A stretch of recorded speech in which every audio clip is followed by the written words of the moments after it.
culto de colheita abundante. Todo mundo sabe que para você ter uma colheita, o que precisa se ter? Para você colher, precisa ter sementes. Sementes. Sem semente não vai nascer. Não vai nascer. Não é verdade? E Deus tem colocado sementes nas nossas mãos.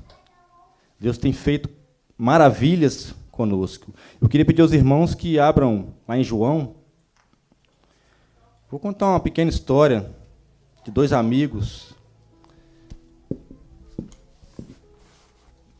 João 41, a partir do verso 43. Acho que todo mundo já ouviu essa passagem. João 1, 43. Amém? Aqui narra uma história de dois homens que aparentemente eram amigos e que tiveram um encontro com Jesus. E Jesus colocou no coração deles uma semente, assim como Ele tem colocado nos nossos corações essa semente. E o que nós temos recebido como semente, a gente não pode deixar conosco, só conosco. Nós temos que usar essa semente, e semear na vida do nosso irmão, da nossa família, dos nossos amigos. Tudo que a gente recebe vindo de Deus seria muito egoísmo nós guardarmos só para nós. Não é verdade? Se não fosse uma semente colocada no meu coração, não estaria aqui hoje. E creio que é assim para muitos de nós. Amém? Todo mundo achou? Diz assim: no dia seguinte, quis Jesus ir a Galiléia, e achou a Filipe, e disse-lhe: segue-me. E Filipe era de Betsaida, cidade de André e Pedro. Filipe achou a Natanael e disse-lhe: havemos achado aquele quem Moisés escreveu na lei, e de quem escreveram os profetas, Jesus de Nazaré, filho do José. Disse-lhe Natanael: pode vir alguma coisa boa de Nazaré? Disse-lhe Filipe: vem e vê. Jesus viu Natanael vir ter com ele e disse: eis aqui um verdadeiro israelita, em quem não há dolo. Disse-lhe Natanael: de onde me conheces tu? Jesus respondeu e disse-lhe: antes de Filipe te chamasse, eu te vi estando tu debaixo da figueira. Natanael respondeu e disse-lhe: Rabi, tu és o Filho de Deus, tu és Rei de Israel. Jesus respondeu e disse-lhe: por que te disse, vi-te debaixo da figueira, crês? Coisas maiores do que estas verás. E disse-lhe, na verdade vos digo, que daqui em diante vereis os céus abertos e anjos de Deus subirem e descerem sobre o Filho do Homem. Pai, nós queremos, Senhor, que o Senhor prepare o nosso coração, Deus, para que possamos receber essa semente e para que possamos, Senhor, semear na vida, Senhor, do nosso próximo. Deus, nós já sentimos a Tua presença neste lugar, nós já sentimos, Senhor, o Teu Espírito queimar no nosso coração. Deus, usa-me, Senhor, como instrumento nas Tuas mãos, Senhor, e que a palavra que venha não saia do meu coração, mas que saia do Teu trono e passe por mim como, Senhor, canal de bênção na vida, Senhor, daqueles que estão aqui, Senhor. Muito obrigado, Senhor, pela Tua presença que já está aqui nesse lugar, em nome de Jesus. Amém? Para a gente entender um pouco, vamos ver o contexto dessa história. Nessa época, há uns 30 anos antes dessa passagem, o povo de Israel ele estava vivendo sobre um jugo do Império Romano, estava sendo subjugado pelo Império Romano. O povo já tinha 400 anos ou mais sem uma voz profética naquele lugar. O povo, você imagina você num país que é seu, mas você não tem essa cidadania mais em você. Você sente que não é mais seu, porque tem um outro país dominando aquele lugar. O povo estava subjugado, debaixo de impostos, não tinha uma voz de Deus. O povo estava como ovelhas perdidas, sem uma direção, eram os sacerdotes, os fariseus, eles assumiram para si a responsabilidade de levar a palavra de Deus naquela época. O povo estava sedento, tantas histórias de maravilhas que Deus havia feito com eles, tantas coisas maravilhosas que Deus fez, e eles não viam mais aquilo acontecer. Imagina só, você está andando pela rua, guardas e polícias para todo lado, você não tem liberdade para fazer o que você quiser. Isso é muito triste. É assim que nós estamos quando estamos vivendo no pecado. Ficamos subjugados, ficamos presos, não temos liberdade para viver, para agir. Era um tempo muito difícil. Israel estava sem identidade. Aí, de repente, um sacerdote, no seu dia, na sua escala de ir lá acender o incenso, entrou lá, fez todo o procedimento, um anjo do Senhor aparece para ele e fala: sua mulher vai ter um filho. Mas aí, esse sacerdote era Zacarias, todo mundo conhece a história. Ele falou: mas como? Se minha mulher já é velha, eu sou velho, como é que pode? Não. Aí o anjo, por causa dessa palavra de Zacarias, o anjo falou: não, então você não vai falar mais nada, você vai ficar mudo. Só depois que seu filho nascer, você vai falar. E ele vai ser aquele que vai preparar o caminho para a chegada do Messias. Vai ser um profeta do Senhor. E assim fez, passou-se o tempo,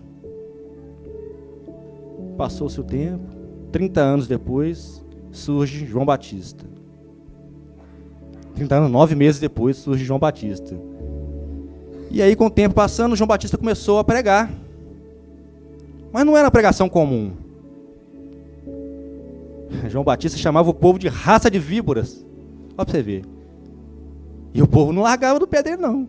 E pregava e batizava nas águas. E aí eles perguntavam: você é o Cristo? Você é Elias? Não, eu sou a voz que clama no deserto. Depois de mim virá outro. Aleluia. E aí eu imagino no meu coração que Israel estava num momento difícil, mas aquele burburinho de que João Batista estava pregando, estava batizando, acho que estava correndo por todo canto. Por todo canto. E nisso, ali assim, Jesus também estava começando o seu caminho. E com a pregação de João Batista, eu imagino que aquele fogo, aquela brasa que estava há um tempo esfriando, apagando, eu creio que aquilo foi acendendo no coração do povo, no coração das pessoas, e as pessoas foram, sabe, resgatando aquela identidade e querendo mais, estavam sedentas por algo, queria algo novo. Quantas vezes nós estamos assim, sedentos por algo novo? Eu confesso aos irmãos que, desde que eu cheguei do Brasil, eu não tenho sentido o que eu tenho sentido há pouco tempo. Tem algo novo acontecendo. Deus está fazendo algo novo. Eu estou sentindo isso, não é de agora, é de alguns meses para cá, desde quando nós começamos a nos reunir. Ó, eu entro aqui, eu sinto a presença do Senhor, assim, quase que dá para encostar, para pegar.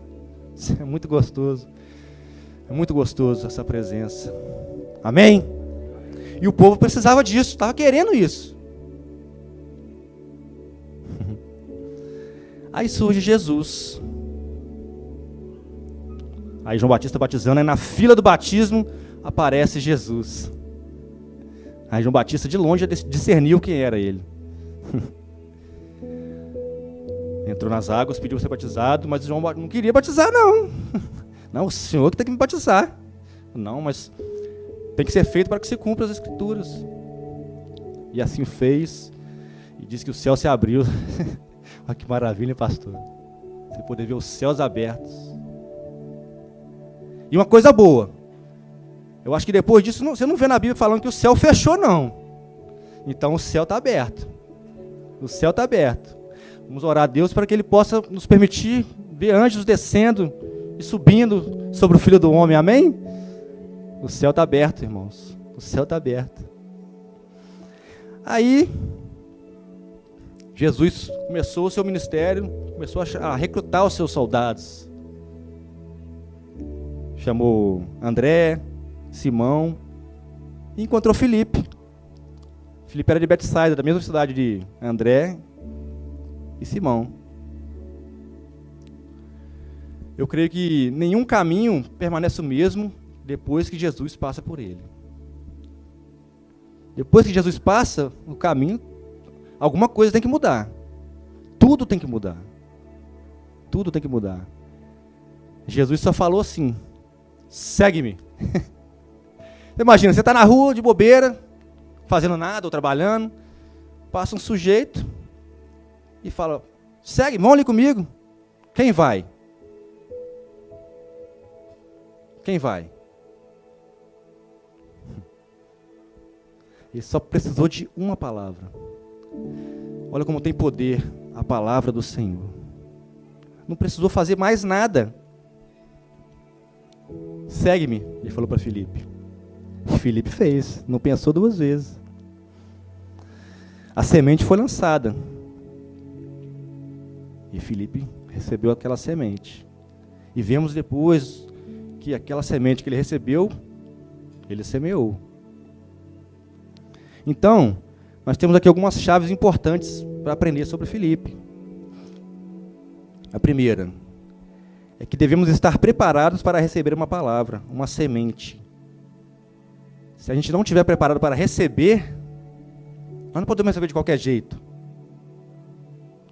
Nós temos que estar preparados para receber essa palavra, porque Filipe, ele cria que o Messias vinha, porque no texto nós lemos que ele estava procurando.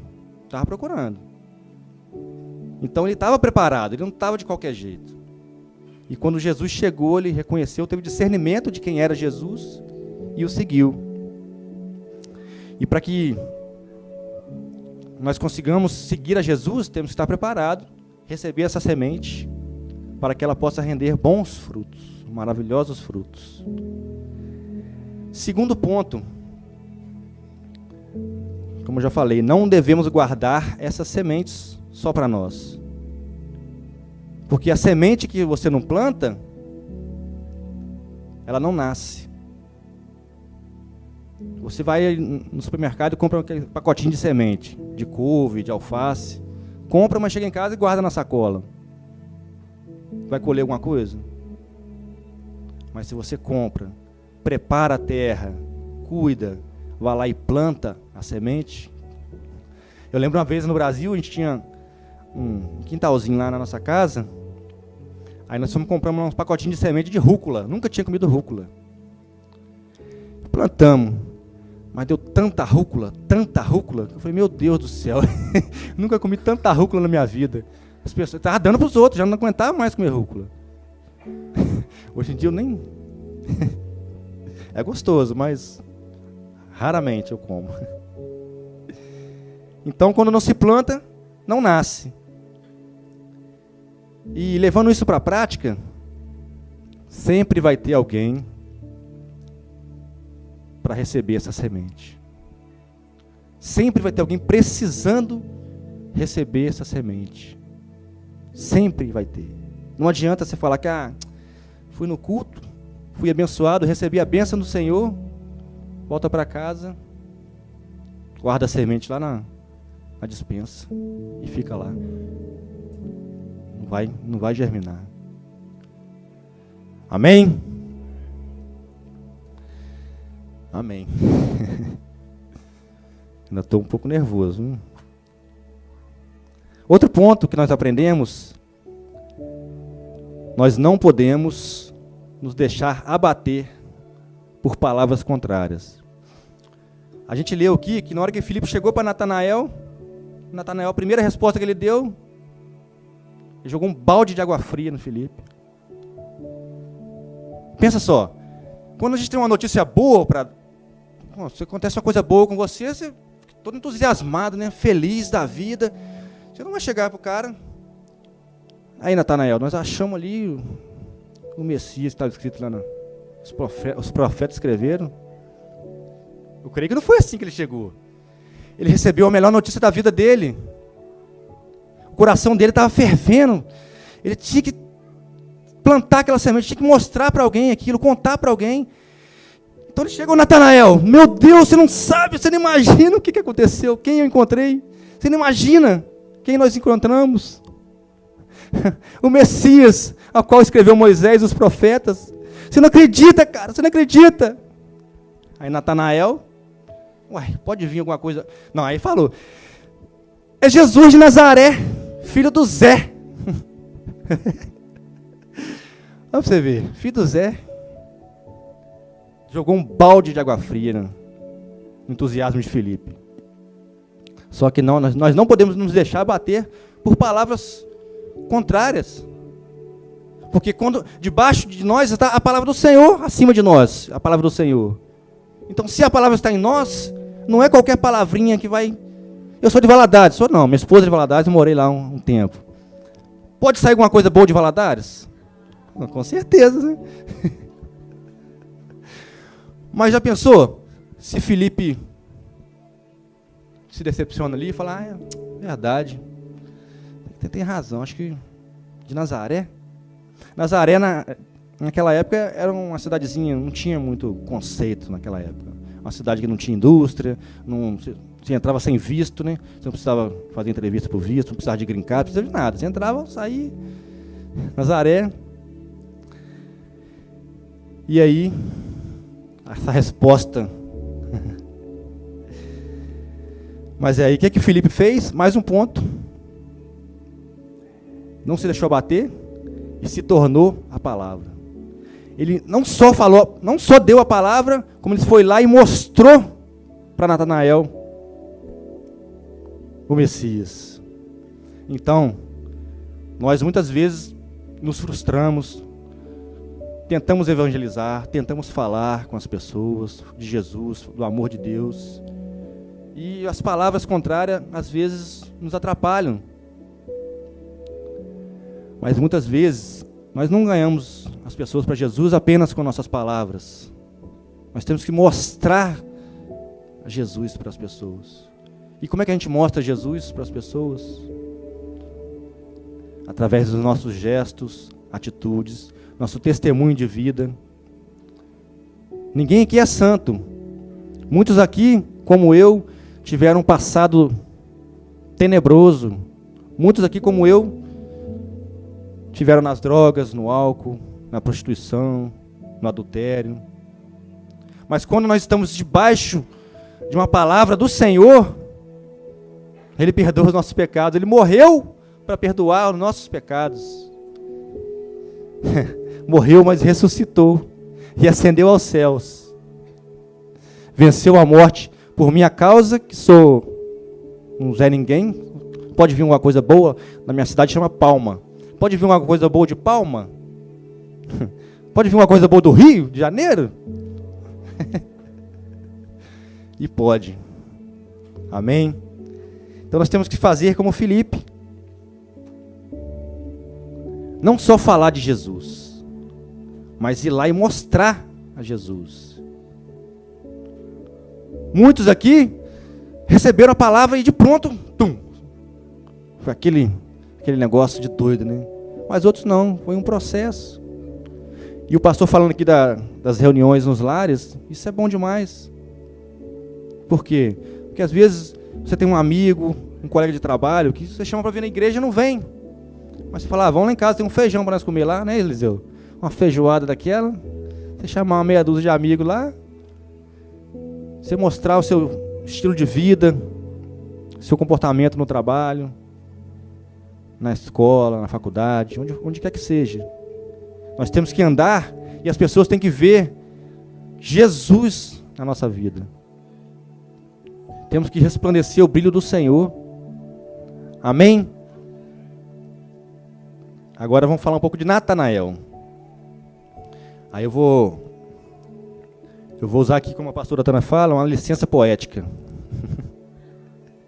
Eu penso que Natanael ele estava meio frustrado naquela época, até meio decepcionado, porque nós lemos que eles estavam procurando, eles não estavam parados, eles procuravam o Messias e não encontravam, procurava e não achava. Então Natanael parece que já estava quase desistindo. E aí, por causa dessa frustração, a gente deixa de acreditar, deixa de procurar, deixa de buscar. E aí Natanael estava lá debaixo da figueira, frustrado, cansado, falou: acho que o Messias não vai vir nesse tempo não. Acho que eu não vou procurar mais não. E sentou, e Filipe estava lá. Daqui a pouco chega Filipe. Ô Natanael, nós encontramos, vamos lá e ver, vamos lá ver. E leva Natanael. E antes que Natanael chegasse a Jesus, Jesus vira para ele, olha que coisa linda, e fala: eis aí um verdadeiro israelita, em quem não há dolo. Ou seja, eis aí um verdadeiro israelita onde não há engano, não há malícia, não há mau caráter. Eis aí um verdadeiro israelita onde não há dolo. E Jesus, ele mente?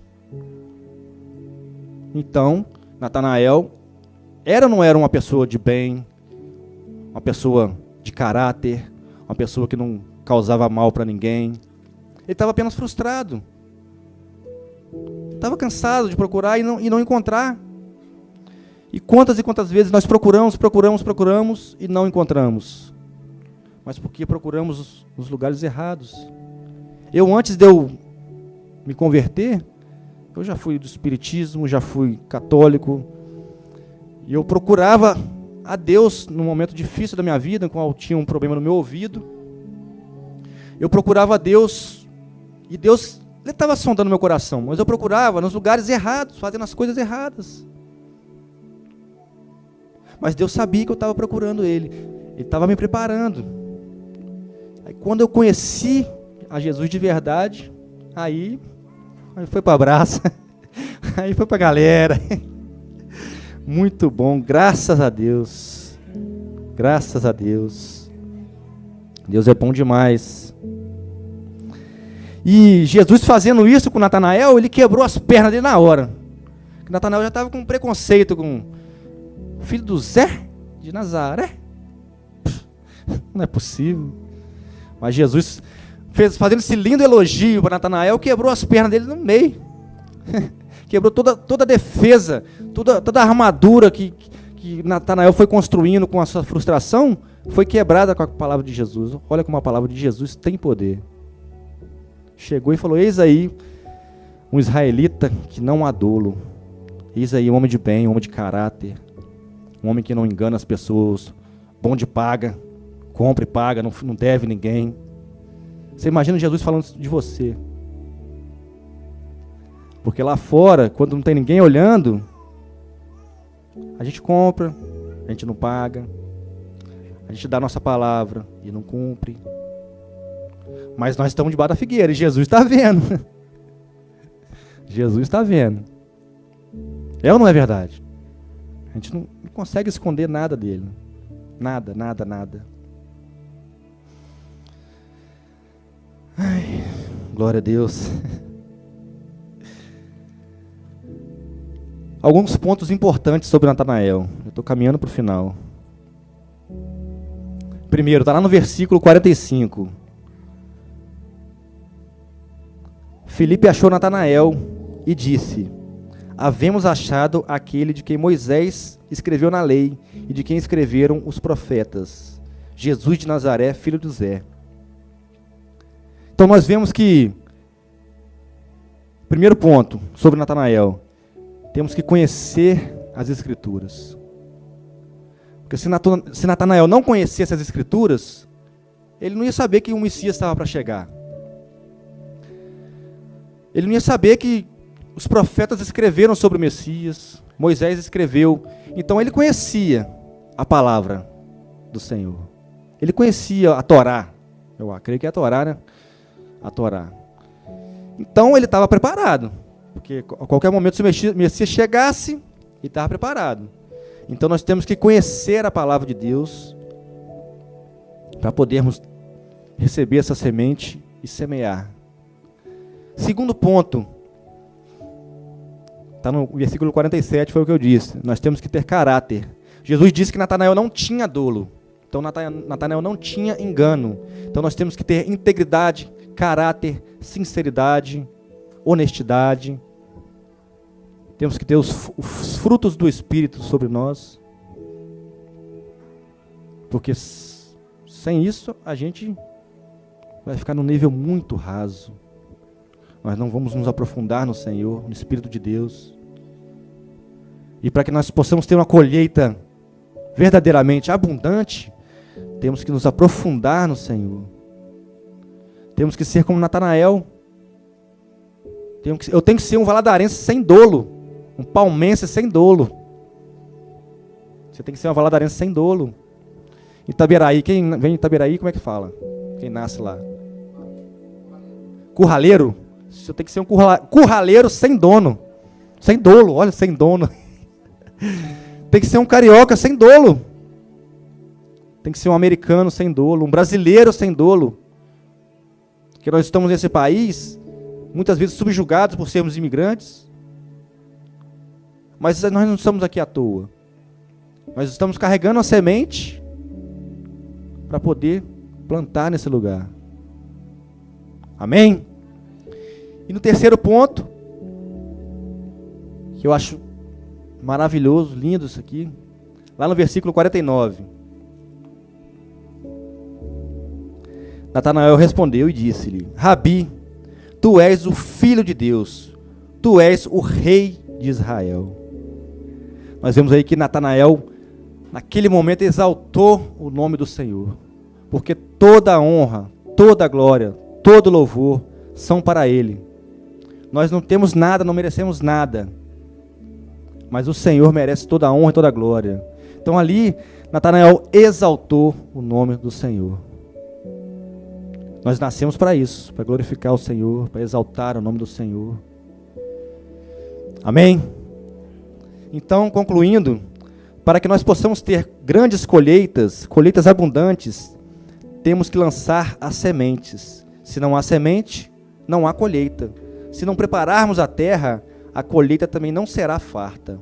Então, em todo tempo devemos semear na vida das pessoas, semear com palavras, com atitudes, semear o amor, semear o perdão.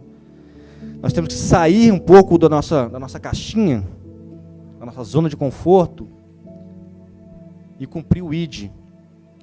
Semear, para que nós possamos ter uma colheita abundante, porque a seara é grande, mas os trabalhadores são poucos. Amém? Agradeço a todos pela paciência. Receba essa semente aí, em nome de Jesus.